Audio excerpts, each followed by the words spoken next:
families, it's Miss Haley. Today, I'm going to be talking a little bit about reading comprehension and give you some tips and tricks to use at home.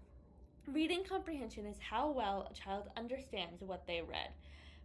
It's important because there's more to reading than just words. And when a child does begin to really understand what they're reading, they become so much more confident in their reading, in their work, and really just life in general, because there's so much to read.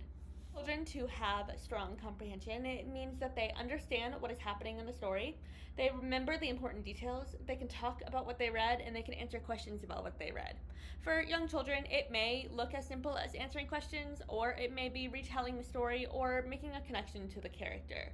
Research shows that for comprehension, there are two main skills: decoding, which is reading the words, and language understanding, which is understanding the words. According to the National Reading Panel, strong readers actively think while they're reading by asking questions and by making meaning from what they're reading. The Teaching Reading Sourcebook explains that comprehension improves when the children are taught with these strategies of visualizing, checking, and making sure that they understand. An example would be that if a child reads a story about a lost dog, they would then be able to tell you that the dog was scared because they got lost, and maybe they found their way home in the end.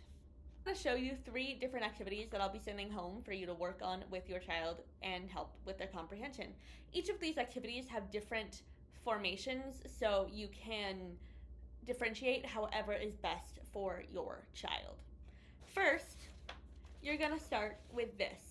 You'll get this instruction sheet and cards that look like this. I would love for your student to mix and match the sentences, right? This one says, the student ate cookies at the table. But let your students have some fun with it, right? The student at the table ate cookies. That one also makes sense. At the table, the cookies, the student, right? That doesn't make a ton of sense. And so the hope with when your students look at these different pieces, they'll be able to make silly sentences and kind of realize that doesn't fully tell a story. So we want them to play with that and see if they can figure out how to tell a story. The next thing I will be sending home is little cubes like these. These are questions that you can ask your student with what they read. It's basically a who, what, where, when, why. You've got your images there and your actual questions. There are also variations of just the pictures, just the questions, however your student does it best. But they can read a story, and then you would ask them these questions to get them considering what happened in the story and comprehend.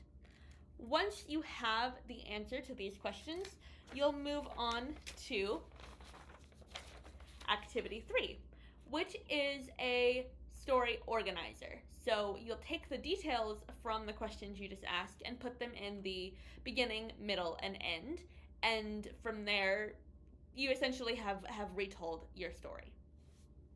Practicing with these simple activities to have fun with these silly sentences and to retell the story, you will begin to see your student become a much stronger, much more confident reader. Thanks for listening. Have a great day.